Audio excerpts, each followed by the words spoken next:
hermanos, iniciamos hoy una nueva serie de mensajes.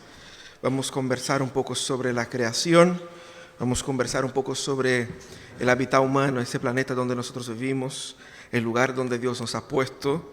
Y vamos obviamente, para conversar sobre ese tema, partir del libro de Génesis, o vamos a trabajar específicamente las próximas semanas los primeros capítulos de Génesis para poder entender esa doctrina fundamental del cristianismo, que es la doctrina de la creación y que ha sido objeto de muchas discusiones en nuestros días. Hoy día vamos a meditar en Génesis 1:1, que dice lo siguiente, ahí según la Reina Valera actualizada: en el principio creó Dios los cielos y la tierra. Vamos a leer todos juntos ese versículo. En el principio creó Dios los cielos y la tierra. En esa preocupación de poder pensar la creación, nosotros vamos a partir conversando sobre ese versículo. Antes de entrar en la discusión propiamente de cómo fue la creación, vamos a partir hablando de que primeramente hubo una creación. Por eso el objeto de nuestro estudio hoy día es cómo formar una visión de mundo teorreferente. No sé si esa palabra existe, si no la inventamos ahora, pero básicamente lo que tiene que ver es necesitamos entender el mundo teniendo a Dios como la referencia para interpretar todas las cosas, ¿cierto? Pero la pregunta es, ¿por qué hablar sobre la creación? Más allá de que es una doctrina bíblica y que está en la Biblia, tenemos que predicar sobre lo que está en la Biblia, obviamente, pero hay en nuestros ojos, en la media, en los medios, en todos los canales, una creciente preocupación, una creciente popularización de la preocupación con el planeta. Hemos sido bombardeados, de hecho, las últimas semanas con todo el tema de la Greta, con la COP25 que se viene y la protección del planeta. Ya hemos sacado la bolsa de los supermercados, ya hemos sacado las bombillas de los locales y estamos en ese discurso, todo tiene que ser sustentable, que el calentamiento global y todo ese tema. Y hay una preocupación global en ese sentido que podemos decir que conlleva muchas discusiones, pero toda esa preocupación, ojo, toda esa preocupación es una preocupación secular, no nace de la iglesia, ¿cierto? Es una bandera pública que se ve ahí. Que la iglesia vaya a apoyar eso no es otra historia, pero ¿qué quiero decir con eso? Eso es una preocupación antropocéntrica. ¿Qué significa que es una preocupación antropocéntrica? Una preocupación desde la perspectiva de que el hombre, como el centro del mundo, el hombre tiene que salvar al mundo, ¿cierto? Eso es un poco la idea, pero también en esas discusiones se verifica una cada vez más concreta ignorancia de los creyentes sobre la doctrina de la creación. Si usted pregunta a un creyente promedio, va a decir: ¿usted cree que Dios creó el mundo? Sí. Pero de repente viene con dos informaciones más por parte de los cientistas. ¿Y qué dices tú sobre los dinosaurios? ¿Y qué dices tú sobre los 14 mil millones de años que la ciencia dijo que es así? Y uno queda así como, bueno, no tengo respuesta para eso. Y se verifica, en la medida en que se va profundizando en el estudio, que muchos cristianos son evolucionistas prácticos. Dios creó el mundo, pero la postura y las decisiones que toman en la vida son posturas similares de una persona que cree en la evolución. Entonces ahí hay un problema, ¿no? Hay un problema teológico que debemos trabajar. Y está el tema también de la falencia en construir una visión de mundo que sea efectivamente bíblica. Una visión de mundo que sea producida desde la concreta conciencia de Dios como creador y cómo la idea de Dios como creador me ayuda a entender todo el resto de la narrativa bíblica. ¿Qué hacen los evangélicos? Compartimentabilicen las cosas. Yo creo en Jesucristo, yo creo en esa doctrina, yo creo en esta otra. Esa yo no sé cómo funciona, yo no tengo mucha información sobre este otro. Entonces voy compartimentabilizando las cosas para ver si así puedo tener una postura con relación a la creación diferente del resto. Entonces, muchos cristianos se sienten confortables, que están involucrados en ambientes más académicos y científicos, en tener una postura no tan creacionista con relación a Génesis 1, pero profundamente cristiano con relación a otros temas. Y no ven conflicto en eso. Eso es un problema que tenemos que corregir. El punto es, hay una dificultad y un desafío en hablar sobre el origen de las cosas. Ese desafío está en que culturalmente nuestra sociedad chilena o latinoamericana occidental no tiene una real preocupación con nuestros orígenes, de dónde hemos venido. No es un tema tan importante. Tenemos una cultura donde nuestro origen no va más allá de nuestros abuelos. Y más que nada, si es que tenemos algunos abuelos de origen europeo, a ver si conseguimos un pasaporte. Y hasta ahí nomás, y ahí para contar, ¿no? Nuestra cultura no es como algunas culturas, sobre todo culturas más básicas, culturas que valoran la idea de los ancestros, que tienen una larga trayectoria. Yo no sé quiénes eran mis tatarabuelos, y ni de dónde vinieron ni dónde vivieron. Es un tema. Y cuando hablamos eso con relación a la creación es aún más. La gente no se preocupa tanto. Entonces, no se investiga y no se estudia tanto el tema de la creación, porque no es tema. Hasta que sea un problema cuando se verifique en las demás áreas de la vida. También hay una lucha, cuando hablamos de ese tema, del origen de las cosas, sobre la autoridad para decir quién tiene la razón. Porque si nosotros decimos, mira, la Biblia dijo que el hombre fue creado, o que todas las cosas fueron creadas en 6 días, alguien viene y dice, no, pero la ciencia dice tal cosa. Hay un estudio que ha dicho que así, así, así. Luego uno se ve en conflicto y ve que yo no puedo decir algo bíblico porque la ciencia me ha desmentido. Muchos cristianos creen que efectivamente la ciencia puede haber desmentido o desmiente en la práctica la Biblia en varios aspectos. Y ese es un desafío para nosotros, de discutir dónde reside la autoridad máxima sobre ese tema. ¿Quién tiene la última palabra? ¿La Biblia o la ciencia? Lo que quiero apuntar en esta serie de mensajes es que no hay una pelea entre Biblia y ciencia. No son enemigos, todo lo contrario. Pero yo tengo que entender qué es lo que es la versión que Dios nos da a través de su revelación y qué es lo que el ser humano ha podido descubrir a través de la ciencia. Y ver que no son cosas opuestas, sino que están dentro del mismo marco, de un marco teorreferente, ¿no? Hay un otro problema también, es que nosotros estamos en la era de la posverdad. Y la posverdad es un hecho. La posverdad, o la mentira emotiva, es un neologismo que describe la distorsión deliberada de una realidad, con el fin de crear y modelar la opinión pública e influir en las actividades o actitudes sociales en las que los hechos objetivos tienen menos influencia que las apelaciones a las emociones y a las creencias personales. Vivimos en la era de la posverdad. ¿Qué es lo que eso significa? Significa que, ustedes saben, estamos en Facebook y de repente aparece un link de una página X que dice, estudios aseguran que tomar café de las 8 a las 9 de la mañana hace con que el pelo crezca. Ahí va a aparecer una universidad de algún lugar del mundo, ¿cierto? Y algún científico que hizo un estudio con más de 1000 caballeros en ese estado, en ese condado, que estudiaron y lograron. ¿Qué es lo que hacemos nosotros? Pero si hay un estudio, se está comprobado. Por lo tanto, nosotros tenemos ahí varios estudios que dicen, el café hace bien, otros van a decir, el café hace mal. Algunos van a decir, tomar café después de las 10 de la noche no tiene problema, otros van a decir, tomar café después de las 10 de la noche hace mal. ¿Y qué es lo que nosotros hacemos? ¿Y qué es lo que compartimos? Eso. Escogemos la verdad que más nos gusta y la verdad hoy día es así. ¿Cuál es la verdad que te gusta? Habrá seguramente un estudio, sin importar de quién sea, que va a garantizar de lo que tú crees es verdad.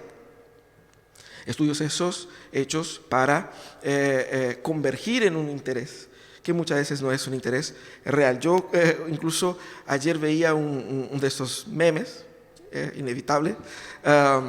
Es una página de humor fake news, claramente. O sea, son noticias, parecen noticias, pero son de mentira. Pero que decía algo que era muy verdadero, ¿no? Como estudios dicen que ya es posible desmentir soluciones matemáticas que contrarían sus sentimientos o responder problemas matemáticos según sus sentimientos. Y hoy día nosotros somos así. Somos una cultura profundamente más sentimental que las culturas anteriores. Quizás no tenemos que lidiar con temas graves como la guerra, como la dictadura o como la escasez, la hambruna. Y nos hemos dedicado a temas más sensibles y hemos cuestionado todo, no en la base de es verdad o no, sino en la base de si me hace sentir bien o no. Y el problema de la verdad es que la verdad muchas veces no nos hace sentir bien. Nosotros tenemos que entender algo importante antes de avanzar aquí, es que hay una crítica con relación al texto de Génesis 1.1, de que habla que ese texto está construido como si fuera un mito fundacional. Desde la perspectiva antropológica dice que mito, y no confunda mito con la pura mitología. Mito puede incluso ser dentro de la antropología un hecho verdadero, pero que descrito en un formato, en una forma de mito. Dice que en la antropología mito se refiere a narrativas de acontecimientos primordiales que tiene al divino como el agente y la finalidad de dar sentido a una realidad significativa. Lo que los antropólogos dicen es que todas las culturas tradicionales, las culturas tribales y todo eso, tienen una teoría de cómo el mundo vino a la existencia. De que hay Dios o dioses y que esos dioses hicieron algo y que el mundo vino a la existencia de una forma, una explicación que obviamente no es una explicación científica y que es una explicación normalmente romanceada que habla sobre el origen de las cosas. Con el iluminismo y con la Renacencia se criticó mucho la Biblia por tener una postura que dice que Dios creó el mundo, porque eso se parece mucho con los típicos mitos fundacionales de cómo las cosas fueron creadas. Por lo tanto, desde un punto de vista más científico, empezó a desacreditarse lo que la Biblia dice sobre la creación y hoy día en muchos ámbitos, creer en que Dios ha creado el mundo es un hecho ridiculizado, ¿cierto?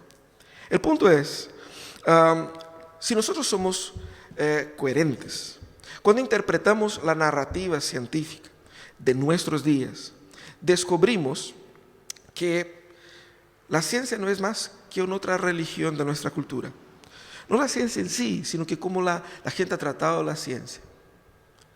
Y que termina que, de cierta manera, incluso la propia teoría de la evolución puede llegar a ser un mito fundacional para la cultura secular. Porque necesita ciertas dosis de fe, porque no es tanto los hechos. Y también para nuestra cultura, donde los hechos ya no son tan importantes, donde lo más importante es la sensación sobre los hechos, eso pasa a ser efectivamente la misma experiencia de las comunidades tradicionales, un mito fundacional. Obviamente que nosotros como cristianos entendemos que la creación no es un mito. Entendemos la creación como un hecho real e histórico.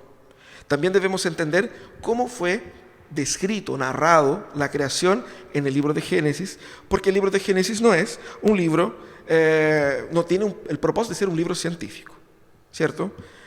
El libro de Génesis es una construcción hermosísima, muy bien trabajada, muy bien elaborada, y que podemos dividir en 10 partes, 10 sesiones, que se inician con esa frase, ¿no? Estos son los orígenes de...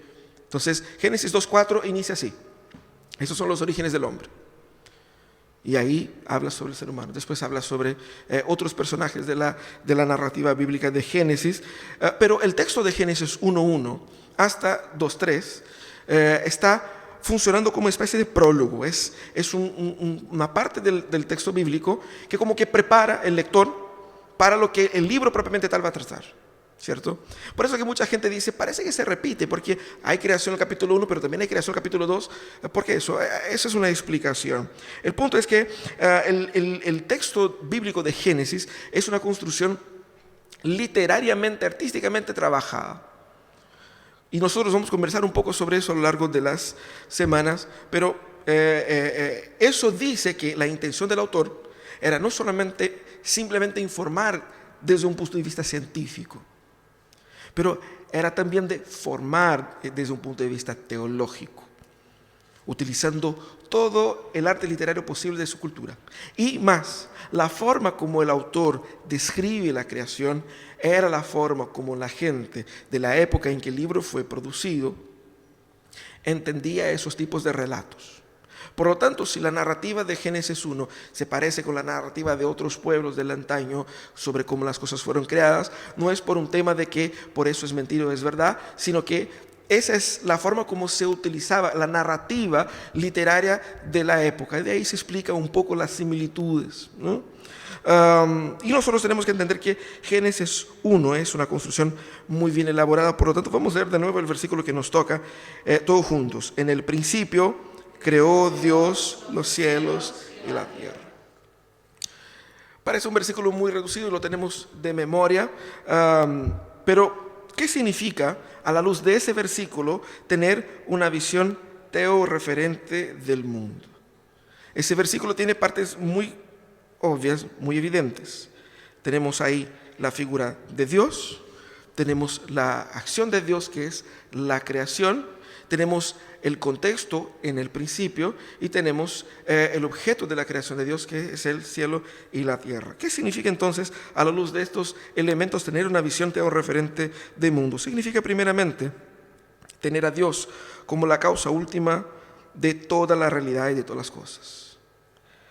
Parece que vamos poniéndonos filosóficos acá, ¿no? Pero eso es aparentemente filosófico, pero eso es profundamente práctico. ¿Qué significa tener eso como la causa, o Dios como la causa última de todas las cosas? Significa que el texto parte en el principio. Incluso en el hebreo parte así, en el principio. ¿En el principio de qué? El principio aquí tiene que ver con, así comenzó Dios a crear. Y así como Dios creó las cosas, Él fue el principiador de todo eso. Antes de la creación, nada existía además de Dios. Entonces había un Dios sin la creación y luego la creación producto de la acción de ese mismo Dios. El mundo tiene un inicio. Y ese inicio no es un inicio aleatorio. No es un inicio al azar. No es porque justo calzó que dos partículas se juntaron y de repente 10 y con miles de años esas cuestiones fueron juntándose y por una casualidad, qué suerte la nuestra, qué suerte la nuestra, que en una casualidad todo calzara, es de un nivel de probabilidad ínfimo. Entonces, la Biblia dice claramente que Dios es la causa incausada. Nadie provocó a Dios, nadie creó a Dios, pero Dios creó todas las cosas. Por lo tanto, Él es el iniciador de todo eso, ¿cierto? Ustedes nunca se preguntaron de dónde nacen las olas del mar. Parece que nacen de la nada. De repente llegan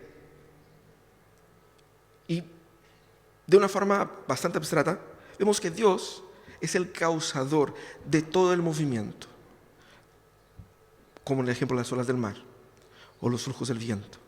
¿De dónde inició todo esto? Todo eso tuvo un inicio en Dios. Dios es la causa última de la realidad. Luego, la única autoridad para explicar la realidad es Él. Porque si Él fue del interés de Dios crear el mundo, y yo pregunto, ¿qué es lo que es el mundo? Tengo que preguntar al que lo creó. Parece obvio, ¿no? Parece bastante obvio. ¿De quién es la culpa? ¿De quién es la causa? ¿De quién es el provocador? ¿De dónde vino todo eso? ¿Por qué el ser humano es humano? ¿Por qué nosotros tenemos eso que llamamos de personalidad, temperamentos? ¿Por qué somos así?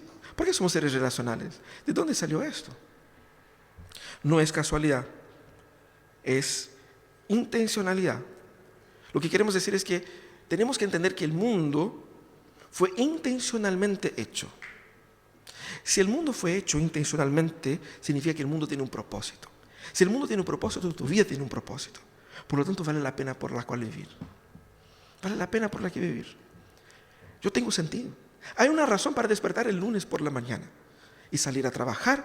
Y esa razón no es simplemente tener una vida más acomodada, tener más plata, tener una familia más feliz. Hay una causa que trasciende. Y el ser humano es naturalmente trascendente. ¿Qué está más allá? ¿Por qué hay eso en nosotros?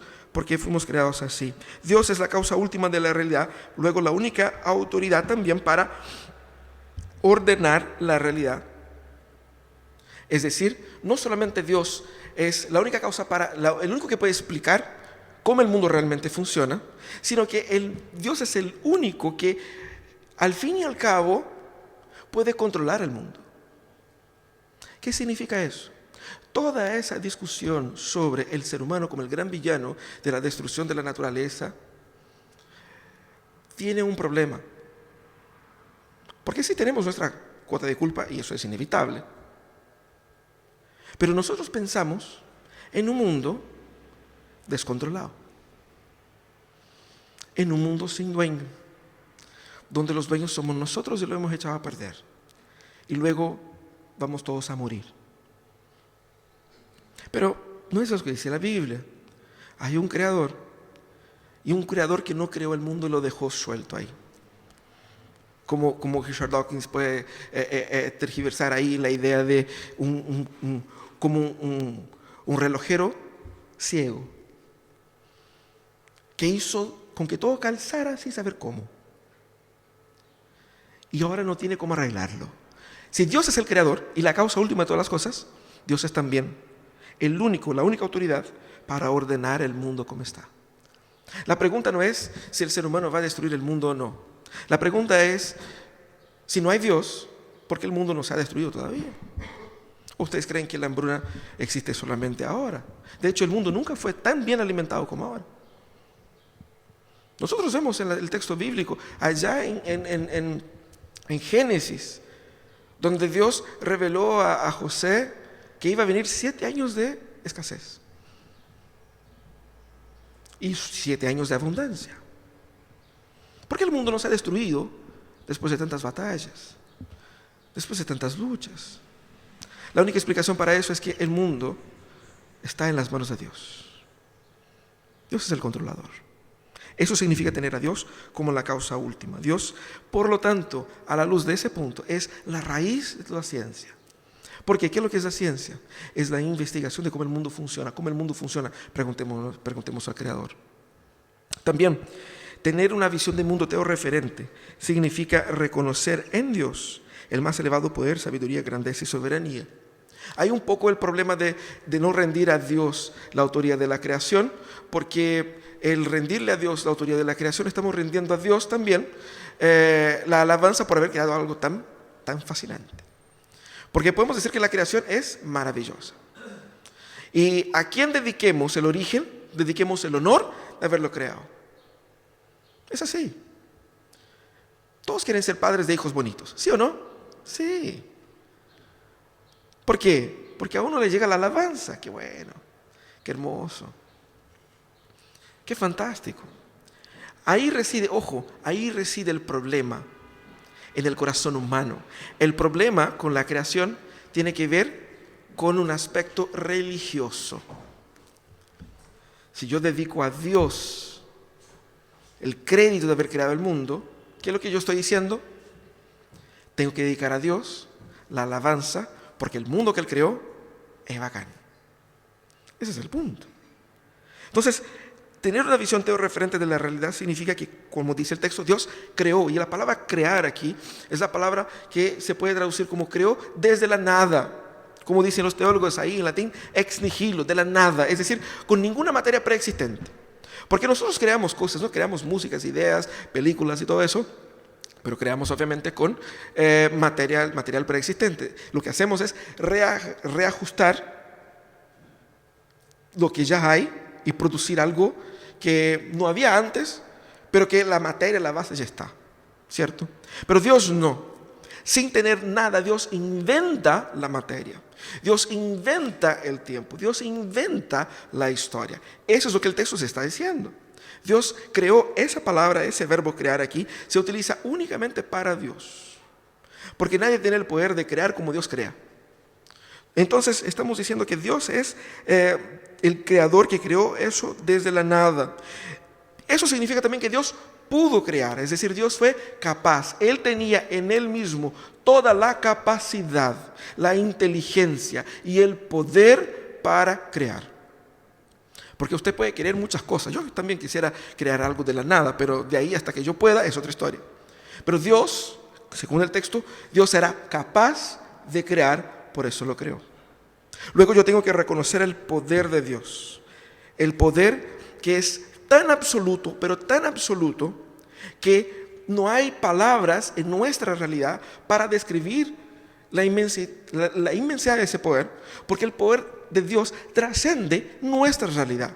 Él mismo trascende nuestra realidad y todas las definiciones posibles que nosotros tenemos para Dios son reduccionismos del mismo ser de Dios.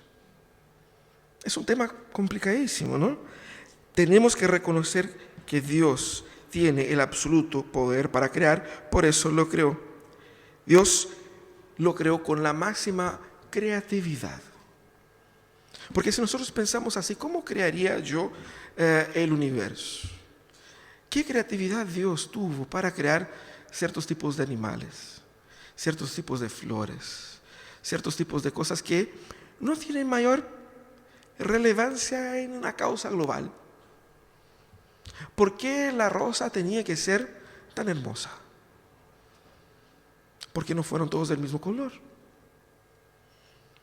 ¿Por qué tenía que ser tan majestuosa las cordilleras? ¿Por qué? Dios podría haber creado todo muy como la arquitectura moderna, todo muy cuadradito, todo encajonadito, todo funcional. Pero el mundo va más allá de lo funcional. El mundo es una explosión de colores, de aromas, de sensaciones. Y Dios demuestra en todo eso su creatividad.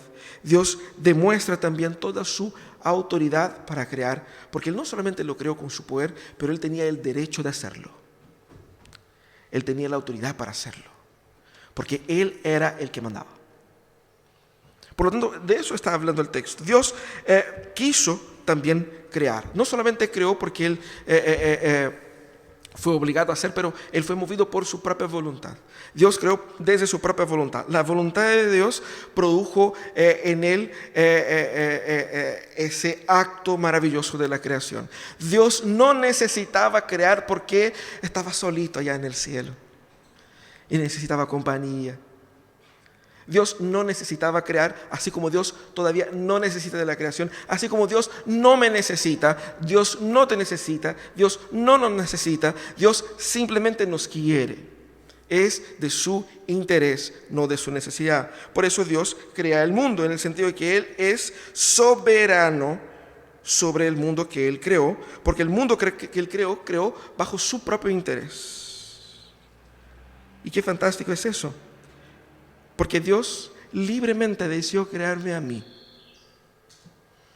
para que yo existiera en esa realidad. Y si fue de su interés, también fue de su propósito. Porque Dios creó el mundo como quiso. Todo el universo corresponde o responde al designio de Dios. Dios no fue obligado a crear el mundo de una manera A o B. Él creó el mundo como Él decidió crear, así como Él quiso, según su propia voluntad, sustentado por su propio poder.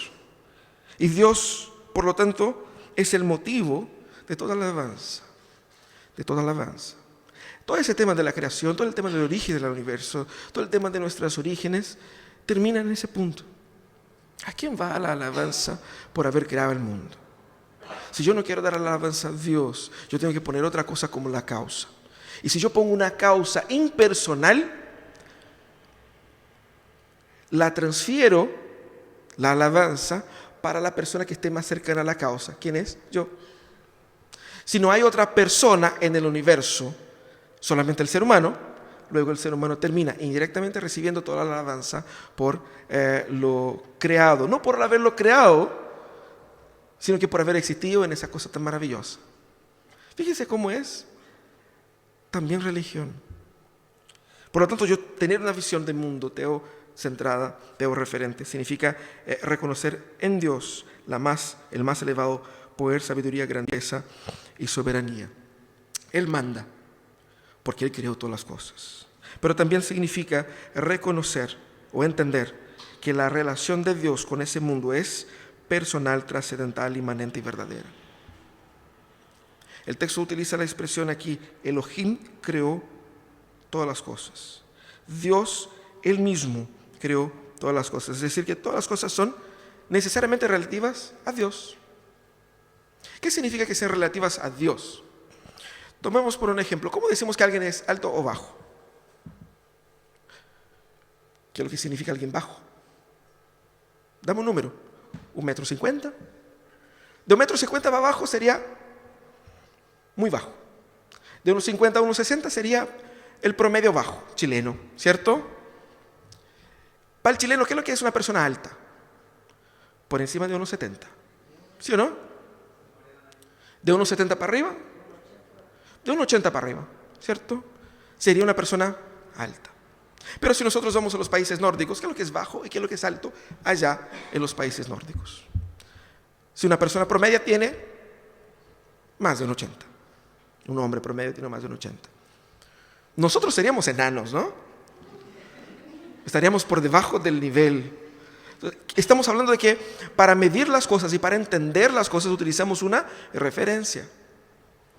Para todo utilizamos una referencia. La referencia básica que utilizamos es tiempo y espacio. Cualquier cosa que necesitamos imaginar en la mente, la imaginamos en el tiempo y en el espacio. Por eso que algunas personas no pueden imaginar a Dios porque tienen que ver a Dios como un viejo barbón que está sentado en un trono físico.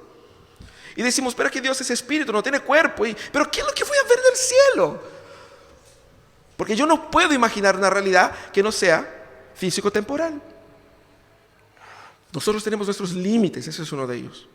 Ahora, cuando decimos que Dios mismo crea el mundo desde su propio ser o con sus propias marcas, a su propia manera, mostrando en el mundo quién es Él, estamos claramente diciendo que Dios, cuando crea el mundo para sí. Luego yo solo puedo entender el mundo desde la perspectiva de Dios, desde la perspectiva de su creador. ¿Qué es lo que hacemos nosotros? Si sacamos a Dios de la ecuación, lo único que encontraremos es desesperación. De hecho, hay un libro en la Biblia escrito sobre eso, el Eclesiastés, que habla del mundo, que habla de la vida bajo el sol. ¿Qué es lo que es la vida bajo el sol? Es la vida sin considerar la existencia de Dios. El mundo sin la existencia de Dios no tiene propósito. El mundo sin la existencia de Dios no tiene futuro. El mundo, y si yo pienso el mundo sin la existencia de Dios, yo realmente debo desesperarme por el colapso del planeta. Por más que sea posverdad. Pero yo tengo razones para ello. Porque si nosotros empezamos a echar el planeta a perder, nadie podrá hacer con que eso vuelva atrás. No hay control. Ustedes que son más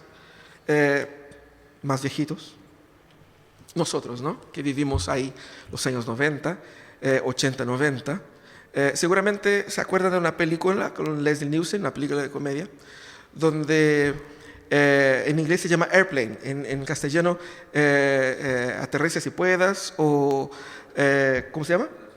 ¿Dónde está el piloto? ¿Cierto? En portugués es Socorro, o piloto sumiu. Donde hay una desesperación por qué va a pasar, porque en lugar del piloto hay un mono. ¿Y qué pasó con el piloto? Pero el problema no es el piloto, el problema es el avión. Y es una comedia y todo eso, pero relata un poco la idea que tenemos en nuestros días sobre el mundo. El piloto ha desaparecido. ¿Y cómo aterrizamos ese planeta? No hay como salir, no hay como saltar por la ventana y seguir vivos. Hay que aterrizar. No sabemos cómo aterrizar y no tenemos el piloto. Hay motivos para desesperarse si Dios no existe. Entender que Dios creó ese mundo de una forma personal significa que Él se relaciona con el mundo que Él creó. Él está ahí. Él influye. No solamente es la causa al inicio, pero Él está presente. Él está presente en la realidad de los seres humanos, en la realidad de la creación. Todo apunta hacia Él y todo fue hecho por Él, en Él y para Él. En Él todas las cosas subsisten. Si usted quizás se ha preguntado, y eso vamos a hablar en las próximas semanas, ¿de dónde viene la vida? ¿Qué es lo que es la vida? ¿Qué es lo que hace con que un vegetal esté vivo? Ahora vamos a entrar en la primavera y de repente los pastos perdidos en la ciudad empiezan a nacer flores. Yo no sé quién las plantó, cómo llegaron ahí. Hace un par de meses atrás era tierra y ahora hay flores. ¿Qué hace con que sean vivos? ¿De dónde brota la vida? ¿Cómo funciona todo eso? ¿De dónde está? ¿Cuál es el origen de ese misterio? ¿Quién controla esa vida? Es el mismísimo Dios, porque Él se relaciona con ese mundo de una forma personal.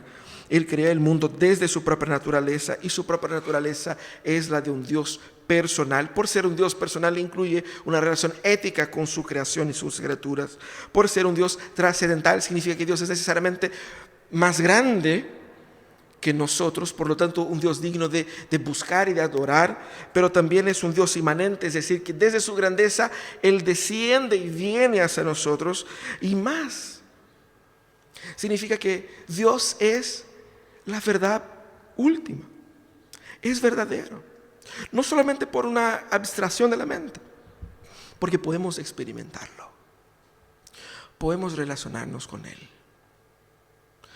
No una relación psicológica producto de un desvío psicótico, de que estoy oyendo voces o viendo personas, sino de que hay una relación concreta, real, posible del ser humano con Dios. Él influye en el planeta y al final del mundo Dios es su dueño. Al final del mundo Dios es su cuidador y su sustentador único. Ahora, por fin el texto dice que Dios creó los cielos y la tierra. ¿Qué significa crear cielos y tierra ahí en ese versículo? Básicamente esas dos palabras son utilizadas para describir cosmos. Dios creó al cosmos. Pero pensemos un poco qué significa eso. Eso significa básicamente que al crear el cosmos, Dios no solamente creó las cosas tal como son, pero sino que Dios es el dador del orden. Porque la palabra cosmos es la opuesta a la palabra caos. Entonces Dios es el que transforma el caos en cosmos. El caos es la desorden de la materia, y el cosmos es la materia ajustada de tal manera que funcione. Es fantástico. ¿Qué hace? ¿De qué manera tiene que estar correctamente afinado el organismo humano para que responda a ciertos estímulos y no a otros? Para que funcione de tal manera. ¿Por qué es así? Esa afinación perfecta de la creación, donde ciertos organismos son creados y viven a base de la existencia de otros y unos de otros, y que se genera un ciclo, y ese ciclo se vaya autorretroalimentando, se vaya cuidando, se vaya manteniendo. ¿Quién afinó todo eso? ¿Quién ajustó todo eso? ¿Quién ordenó el caos? Usted seguramente ya le tocó ordenar su casa, sobre todo después de un viaje, o después, los que tienen nietos saben qué es lo que significa, ¿no? Recibir ahí, o de repente, a usted mismo, ¿no? Su propia pieza, que es muy desordenada, y de repente ya voy a ordenar esa cuestión. ¿Cómo lo ordeno? ¿Alguien aquí que tenga muchos libros, que ordene sus libros por orden alfabética, por tamaño, por el apellido del autor? Uno va a decir, nadie es tan loco a ese punto, ¿no? Nadie tiene trastornos tan grandes así. Pero seguramente nosotros necesitamos de un orden lógico en la vida. ¿Sí o no? Necesitamos de un orden mínimo, un orden que sea nuestro. ¿Pero por qué necesitamos un orden? Porque nosotros fuimos creados por Dios como seres para vivir en este cosmos.